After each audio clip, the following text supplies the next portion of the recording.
നമസ്തേ. ഇനി നമുക്കൊരു കഥ കേൾക്കാം. ഈ കഥയിലൂടെ അഞ്ചാമത്തെ വിഭക്തിയുടെ ആഴത്തിലുള്ള അർത്ഥം നമുക്ക് നോക്കാം. അഞ്ചാമത്തെ വിഭക്തി, നമ്മൾ 7 വിഭക്തികൾ കണ്ടുവല്ലോ. അപ്പം അതിൽ പഞ്ചമീ വിഭക്തി. കഥയുടെ പേരെന്താണ്? രഘു മഹാരാജ. ആരാണ്? നമുക്കറിയുന്ന രഘു, നമുക്കെല്ലാവർക്കും പരിചയമുള്ള രഘു. ആ രഘുവംശത്തിലാണ് നമുക്കെല്ലാവർക്കും പ്രിയങ്കരനായ രാംലല്ല, രാഘവൻ, നമ്മുടെ രാമൻ ജനിച്ചത്. അതല്ല, രഘുവംശത്തിൽ. അപ്പം ആ രഘു മഹാരാജ വളരെ പ്രശസ്തിയുള്ള രാജാവായിരുന്നല്ലോ. അതുകൊണ്ട് തന്നെ ആ വംശത്തിന് രഘുവംശം എന്ന് പേര് തന്നെ കിട്ടിയത്. അപ്പം നമുക്ക് നോക്കാം. രഘു മഹാരാജ സൂര്യവംശസ്യ രാജ. രഘു മഹാരാജാവ് സൂര്യവംശത്തിൻ്റെ, അതേത് വിഭക്തിയാണ്? ഷഷ്ഠീ വിഭക്തി. രാമസ്യ സൂര്യവംശസ്യ. എപ്പോഴും ഓർക്കണം, സ്യ വന്നു കഴിഞ്ഞാൽ അത് പുല്ലിംഗ ശബ്ദത്തിൻ്റെ ഷഷ്ഠീ വിഭക്തിയാണ്. രാമസ്യ സ്യ സൂര്യവംശത്തിൻ്റെ രാജാവാണ്.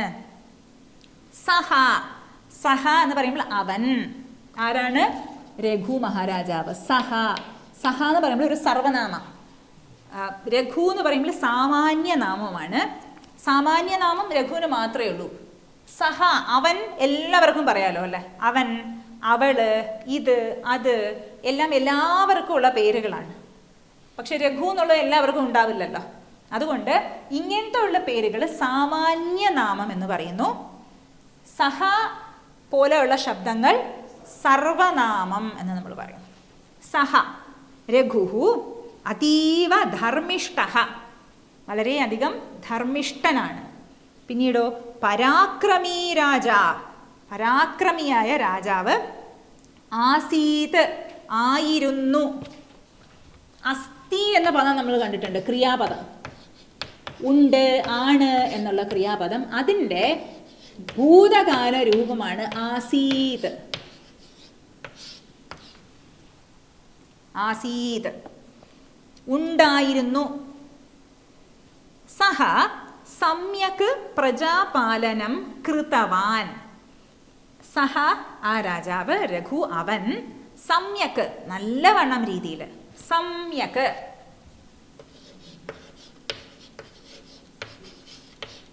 നല്ലവണ്ണം. നമ്മൾ ആരെങ്കിലും നല്ല വാക്കുകളൊക്കെ പറഞ്ഞു സമ്യക് എന്ന് പറയാം. ഗുഡ്. ഭക്ഷണമൊക്കെ പ്രോപ്പറായിട്ടുണ്ടെങ്കിൽ ഓ സമ്യക് എന്ന് പറയാം നമുക്ക്. പക്ഷെ നമ്മൾ കുറ്റം ഉണ്ടെങ്കിൽ പറയുമല്ലേ, നല്ലതാണെങ്കിൽ പറയില്ല. നല്ലതും പറയണമല്ലോ അല്ലേ, കുറ്റം മാത്രം പറഞ്ഞാൽ പോരല്ലോ. അപ്പോൾ സമ്യക് നല്ലവണ്ണം എന്ത് ചെയ്തു? പ്രജാപാലനം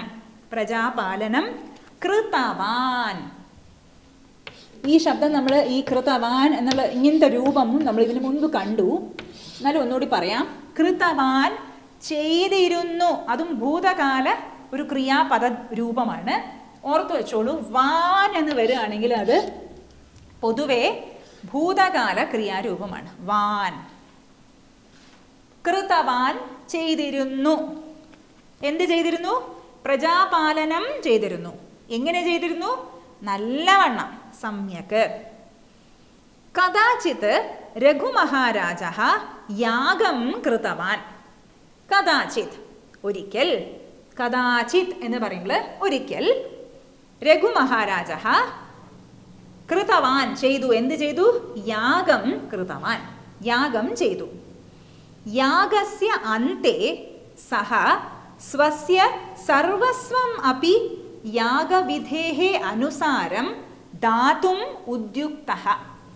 അർത്ഥം പറയാം. യാഗസ്യ, സ്യ ഷഷ്ടി, യാഗസ്യ യാഗത്തിൻ്റെ, അന്തേ അന്തത്തിൽ, അവസാനത്തിൽ ഏ വരികയാണെങ്കിൽ ഓർത്തോണം, അത് സപ്തമീ വിഭക്തി. അന്തേ, രാമേ ഏഴാമത്തെ വിഭക്തി. അന്തേ യാഗത്തിൻ്റെ അവസാനം, സഹ അവൻ, സ്വസ്യ തൻ്റെ, സ്വസ്യ തൻ്റെ, സ്യ വരുന്നു ഷഷ്ടി വിഭക്തി. താൻ, സ്വ എന്ന് പറയുമ്പോൾ താൻ, സ്യ ചേരുമ്പോൾ തൻ്റെ, സ്വസ്യ സർവസ്വമപി എല്ലാം തന്നെ, എല്ലാമും യാഗവിധേഹേ അനുസാരം യാഗവിധി അനുസരിച്ച്. യാഗവിധി ഈകാരാന്ത ശബ്ദമായതുകൊണ്ട് നമ്മൾ നോക്കിയിട്ടില്ല, അത് നമുക്ക് പിന്നീട് നോക്കാം. യാഗവിധി അനുസരിച്ച് ദാതും കൊടുക്കാൻ വേണ്ടി. ഇത് ഒരു ക്രിയാരൂപമാണ്, ഓർത്തു വെച്ചോളൂ. കൊടുക്കാൻ വേണ്ടി. ദാതും കർത്തും ചെയ്യാൻ വേണ്ടി. ഇപ്പൊ ദാതും കൊടുക്കാൻ വേണ്ടി. ഉദ്യുക്ത തയ്യാറായി, സർവസ്വം കൊടുക്കാൻ വേണ്ടി തയ്യാറായി. ഇനിയാണ് നമ്മുടെ പാഠഭാഗം വരുന്നത്, പഞ്ചമീ വിഭക്തി രൂപങ്ങൾ. സഹ ഗോഷ്ടാത് ധേനൂഹു ദത്തവാൻ. ദത്തവാൻ കൃതവാൻ ചെയ്തു, ദത്തവാൻ കൊടുത്തു. കൊടുത്തു. എന്തു കൊടുത്തു? ധേനൂഹു ദത്തവാൻ. ധേനൂഹു പശു, പശുക്കൾ. ഊകാരാന്ത ശബ്ദമാണ് ധേനു, അത് നമ്മൾ പിന്നീട് കാണും. അപ്പൊ പശുക്കളെ കൊടുത്തു. എവിടെ നിന്ന് കൊടുത്തു? ഗോഷ്ടാത്, രാമാത്. ഏത് വിഭക്തിയാണ്? രാമനിൽ നിന്ന്. പഞ്ചമീ വിഭക്തി. ഗോഷ്ടാത്, അതാണ് നമ്മൾ പഠിക്കേണ്ടത്. ഗോഷ്ടഃ ഗോഷ്ടാത്. രാമഃ രാമാത്.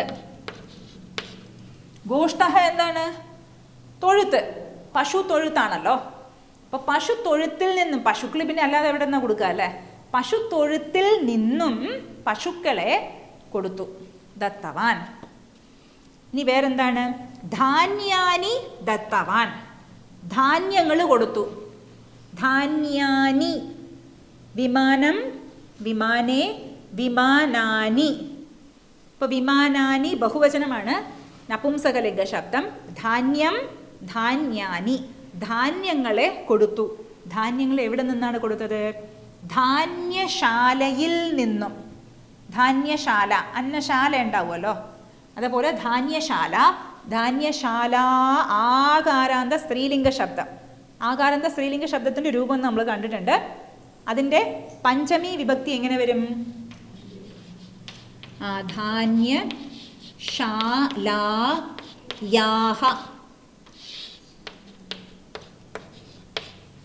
ധാന്യശാലായാഹ. ധാന്യശാലയിൽ നിന്നും എന്തു കൊടുത്തു? ധാന്യങ്ങൾ കൊടുത്തു. ശരി, ഇനി എന്താണ് കൊടുത്തത്? വസ്ത്രാണി ആഭരണാണി ച ദത്തവാൻ. വസ്ത്രാണി വസ്ത്രങ്ങൾ, വസ്ത്രം വസ്ത്രാണി വസ്ത്രങ്ങൾ കൊടുത്തു. പിന്നീടോ ആഭരണാനി, ആഭരണം ആഭരണാനി ആഭരണങ്ങളും കൊടുത്തു. ഇതൊക്കെ എവിടെ നിന്നാ കൊടുത്തേ? അന്തഃപുരത്തിൽ നിന്നും. വസ്ത്രങ്ങളും ആഭരണങ്ങളും എവിടെ വെക്കുക? ഉള്ളിലാണല്ലോ അല്ലേ, കൊട്ടാരത്തിൻ്റെ ഉള്ളിൽ, അന്തഃപുരത്തിൽ. അപ്പം അന്തഃപുരാത്. ഇതേതുപോലെ വരുന്നു? ഗോഷ്ടാത്. അന്തഃപുരഃ അന്തഃപുരാത്. അന്തഃപുരത്തിൽ നിന്നും ആഭരണങ്ങളും വസ്ത്രങ്ങളും കൊടുത്തു. ശരി, ഇനി എന്തു കൊടുത്തു? അലങ്കാരാൻ ദത്തവാൻ. അലങ്കാരങ്ങൾ കൊടുത്തു. എവിടെയാണ് അലങ്കാരങ്ങളുള്ളത്? സഭയിൽ ഉണ്ടായിരുന്ന അലങ്കാരങ്ങളൊക്കെ കൊടുത്തു. സഭയിൽ ഇങ്ങനെ തോരണങ്ങൾ, അത് ഇതൊക്കെ എന്താ പറയുക, ഇന്നർ ഡെക്കറേഷനാ, ഇൻറ്റീരിയർ ഡെക്കറേഷൻ. ഇൻറ്റീരിയർ ഡെക്കറേഷൻ ഉണ്ടാവുമല്ലോ സഭയിൽ, അതും കൊടുത്തു. സഭയിൽ നിന്നും കൊടുത്തു. അപ്പൊ ആകാരാന്ത സ്ത്രീലിംഗ ശബ്ദമാണ് സഭ. ഏതുപോലെ വരും? ധാന്യശാല പോലെ. അപ്പൊ എങ്ങനെ വരും പഞ്ചമി വിഭക്തി? സഭായാഹ. സഭായാഹ. സഭയിൽ നിന്നും എന്തു കൊടുത്തു? അലങ്കാരാൻ ദത്തവാൻ. ശരി, വേറെന്തൊക്കെയാ കൊടുത്തേ? എല്ലാവർക്കും അവരവരെന്താണോ ആവശ്യപ്പെട്ടത് അത് കൊടുത്തു. യേ യേ ആഗതവന്തഃ. ആരൊക്കെയാണോ വന്നിട്ടുള്ളത്, ആഗതവന്തഃ വന്നിട്ടുള്ളത്, തേഭ്യഃ സർവേഭ്യഃ അവരെല്ലാവർക്കും കിമപി ദത്തവാൻ എന്തെങ്കിലും കൊടുത്തു. കിമപിന്ന് എന്തെങ്കിലും കൊടുത്തു. ആരും വെറും കൈയോടെ പോയിട്ടില്ല. ആർക്കെങ്കിലും എല്ലാവർക്കും കൊടുത്തു. ഇനി വീണ്ടും പറയാണ്, യഥാ തത് സർവം സമാപ്തം സഹ സ്വകണ്ഠാത് ഹാരം ഉത്താര്യ ദത്തവാൻ. യഥാ എപ്പോഴാണോ, യഥാ എന്നുള്ളത് ഒരു അവ്യയമാണ്. നമ്മുടെ മഹാഭാരതം സീരിയൽ തുടങ്ങുമ്പോൾ യഥാ യഥാ ഹി ധർമ്മസ്യ, ആ ട്യൂണൊക്കെ ഞാൻ മറന്നുപോയി, നല്ല രസമാണല്ലോ അല്ലേ. അപ്പം യഥാ യഥാ യഥാ ഇവിടെ ഒരു യഥായേ ഉള്ളൂ. അപ്പം എപ്പോഴാണോ തത് സർവം സമാപ്തം, എല്ലാം കൊടുത്തതെല്ലാം തീർന്നു, ഇനി ഒന്നുമില്ല കൊടുക്കാൻ, പിന്നെ എന്താ ഉള്ളത്? സ്വന്തം ശരീരത്തിലുള്ള സാധനങ്ങളേ ഉള്ളൂ. അപ്പം യഥാ തത് സർവം സമാപ്തം, എപ്പോഴാണോ എല്ലാം സമാപിച്ചു പോയത്, സഹ രാജാവ്, അവൻ സ്വകണ്ഠത്തിൽ നിന്നും, സ്വകണ്ഠഃ കണ്ഠഃ ഗോഷ്ഠഃ പോലെ, അപ്പോൾ കണ്ഠത്തിൽ നിന്നും എന്നെങ്ങനെ പറയും? പഞ്ചമി വിഭക്തി, കണ്ഠാത്, സ്വകണ്ഠാത്. സ്വകണ്ഠത്തിൽ നിന്നും എന്തു കൊടുത്തു? ഹാരം, ഹാരത്തിനെ ഉത്താര്യ എടുത്തിട്ട്. ഉത്താര്യ ഈ ധാതും എന്ന ക്രിയാപദം പോലെയാണ്. എന്താണ് അതിനുള്ള പ്രത്യേകത എന്ന് പറയാം. ഈ കൃതവാൻ, ദത്തവാൻ, ആസീത്, അസ്ഥി എന്നുള്ളതൊക്കെ പൂർണ്ണ ക്രിയകളാണ്. പൂർണ്ണ ക്രിയ എന്ന് വെച്ച് കഴിഞ്ഞാൽ അതോടുകൂടി ആ ക്രിയ പൂർത്തീകരിച്ചു. ഇപ്പം നോക്കൂ, ആസീത് ഉണ്ടായിരുന്നു, ഫുൾ സ്റ്റോപ്പ്. കൃതവാൻ ചെയ്തിരുന്നു, ഫുൾ സ്റ്റോപ്പ്. ദത്തവാൻ കൊടുത്തു, ഫുൾ സ്റ്റോപ്പ്. ഇനി ഇവിടെ നോക്കൂ, ധാതും കൊടുക്കാൻ വേണ്ടി, ഫുൾ സ്റ്റോപ്പ് ഇടാൻ പറ്റുമോ? ബാക്കി എന്താണ്? കൊടുക്കാൻ വേണ്ടി, പിന്നെന്താ? ആ വാക്യം പൂർണ്ണമായില്ലല്ലോ. അതുകൊണ്ട് ഈ ക്രിയാപദം അപൂർണ ക്രിയയാണെന്ന് പറയും. അതേപോലെ തന്നെ ഈ രൂപം ഉത്താര്യ, എടുത്തിട്ട്. എന്തെടുത്തിട്ട്? സ്വകണ്ഠത്തിൽ നിന്നും ഹാരം എടുത്തിട്ട്. എടുത്തിട്ട് എന്ത് ചെയ്തു? പൂർണ്ണമായില്ലല്ലോ അത് ക്രിയ. അതുകൊണ്ട് ഇതും അപൂർണ ക്രിയയാണ്. ജസ്റ്റ് ഓർത്ത് വെച്ചോളൂ, രണ്ട് തരം ക്രിയകളുണ്ട്. ഒന്ന് പൂർണ്ണ ക്രിയ, രണ്ടാമത്തത് അപൂർണ ക്രിയ. പൂർണ്ണ ക്രിയ എന്ന് പറയുമ്പോൾ അവിടെ ക്രിയ അവസാനിച്ചു. അപൂർണ ക്രിയയിൽ ആ ക്രിയയോട് കൂടി ആ സെൻറ്റൻസ്, വാക്യം പൂർണ്ണമാകുന്നില്ല, പിന്നീടും ഉണ്ട് എന്തോ ചേർക്കാൻ വേണ്ടിയിട്ട്. ഇപ്പോൾ ഉത്താര്യ, സ്വകണ്ഠത്തിൽ നിന്നും ഹാരം ഉത്താര്യ എന്ത് ചെയ്തു? ദത്തവാൻ, കൊടുത്തു. പിന്നീടോ ഇനി തലയിലുള്ള കിരീടമാണ് കൊടുക്കാൻ പോകുന്നത്. ശീർഷഃ. അപ്പോൾ ശീർഷത്തിൽ നിന്നും എന്ന് എങ്ങനെ പറയും? പഞ്ചമി വിഭക്തി, ഗോഷ്ഠാത്, ശീർഷാത്.